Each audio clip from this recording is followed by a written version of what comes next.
คนเบิ่งทางนี้คนต้องกดไล่ คนเบิ่งนี่เมื่อหลายแท้มี4 คนญาติโยมเอ้ยขณะนี้วัด ครับ สร้างพังบ้านกุดหัวสร้างตำบลหนองคอนไทยอำเภอภูเขียวจังหวัดชัยภูมิ ของน้ำผสม กำลังปรับปรุงพื้นที่ประดับประดาสถานที่เพื่อที่จะจัดงานใหญ่งาน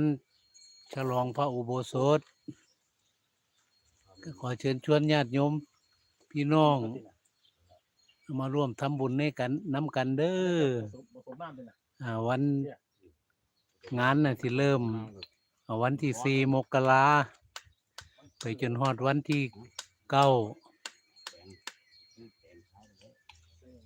ในการจัดงานครั้งนี้ก็จะได้ใส่จตุปัจจัยหลายขอเชิญชวนพี่น้องทั้งไกลทั้งไกลมาร่วมทำบุญน้ำกัน ซึ่งในงานก็มีมหรสพมี